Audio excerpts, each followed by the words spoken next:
that brings us to the workbench. Thank God that's over, right? Yep. Okay. Need a cloth to clean. I think I need to take a shower, but you know. Oh, sorry. But anyway, so we're going to talk about Paper today towel. is we ran into Paper towel. a I kind of splashed. we ran into an issue on Saturday. We were popping breakers in the classroom. So I thought yeah, for we the were. workbench we would have a quick lesson in electricity. I know you're all not excited about it, but I was just going to bring up because what this led me down is what was happening is we had too many irons plugged in and it was popping the breaker, and so that. Oh, door! And so that led me on a hunt to see if I could find an iron that takes less power. And but what you're going to find with an iron is that electrical draw is directly related to how well it works. So in some cases, you know, materials of construction will give different irons different. Oh my God! Heat. I know, right? You're lucky you didn't kill yourself. That's awful. But it's pink, it's purple. So what you're going to find is the standard iron is about Oh my God! is about 1,500 watts. Excuse me, Brent. About 1,500 watts. And what you're going to find in most homes is your, if it's a newer home, your circuit breaker is usually 20 amps. In older homes, it can be 15 amps.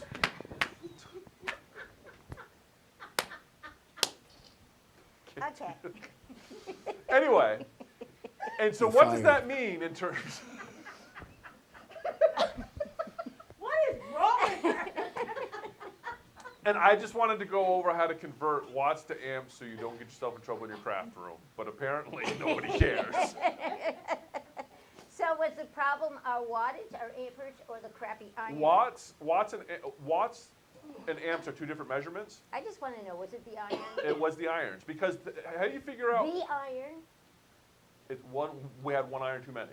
Oh, okay. Because if we have a 1,500 watt iron, it's drawing 1,500 watts of power. Amps, if you all studied electrical engineering, which I'm not thinking. I did. Yep. Amps, watts are amps times voltage. That's how they get that watt figure. Most in the United States, your electrical voltage is 120 volts. So if you have a 1,500 watt, you have a 1,500 watt iron. It's So 1150 watts on this. so you have one. 1150 watts. I'm going to use a calculator. So you take that 1150 and divide that by 120. That's going to give you your amp draw. Pay attention, because this will be a turbo quiz kind of question, I'm sure. How many watts is this iron? Now you have to. No, I don't. So you I don't have to do anything I don't want to do. You really have to tell me for indoor use only. What are you ironing outside? I don't know. I was thinking that I wanted to start a series called Extreme Ironing, where we just take an ironing board and iron it, go to like the top of a mountain, and I don't know. Oh, so There's in actually the sunshine. yeah, no, there is actually if you go out there on the Okay. interwebs, there Tell is us about your wattage. there is a movement called Extreme Ironing where there's pictures of people ironing in weird places. Do they have clothes on? I think some of the men are shirtless because I think that was kind of part of the appeal. Kind of like swants, sweater pants. Probably the only reason why I would want it. But anyway, so you divide, This one's 150 watts. and that's okay. That's a Will actually. you get off your knees? So amps, That's what she said. volts times amps equals that's not what watts. So she you take your wattage, divide it by 120 because the volts coming through your house is 120. That'll give you an amp rating for your appliance. Most irons are about 1,500 amps, or 1,500 watts, and so you divide that by 120. So you're drawing about 12 amps on an iron. So from now on, this is what we're going to have in the classroom. So we don't Yeah, blow because that's what any 150. fuses. Yes. So that's about 1 amp because 150 divided by 120 is about 1 amp. Mm-hmm. Now, a luminaire, if you check the wattage on a luminaire, has 74 watts. And we did. That comes. How many do we have running with the irons? We have. No, you could run them all because it's less than 74 watts is less than 1 amp. Okay. And then you add your amps up, and if it's over 20, you're blowing breakers. Yeah. That's what you want to. So- Or you just, every time you plug in the fourth iron, the electricity goes out and you go, we'll stop plugging in the Yeah. fourth iron. And so what we had is, so when we plugged in the fourth iron, because if your iron is drawing 12 amps, and we said that our circuit breaker is 20 amps, how many irons can we plug in? 2. If they both Oh, come, we had 4. yeah, but if they all come on at the same time doing full current draw, that's when you would blow a circuit.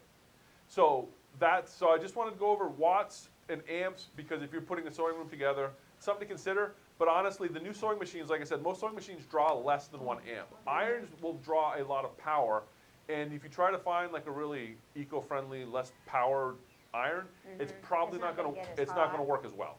That's not to say that all 1500 watt irons are the same. Ceramic sole places, other things that they can use in them to make them more efficient and work better. But generally speaking, you are going to want higher wattage to get a hotter iron, because electric heat is directly related to how many watts it's pulling. So that's just something to consider. And like I said, most houses run most modern construction are 20 amp breakers. But if you're in an older house with a 15 amp breaker and you've got a 12 amp draw on your iron, you don't have a lot of extra power available on that circuit to run other things. So that's just something to consider. And I just wanted to kind of cover that. I know it's kind of Yeah, I'm tired of it.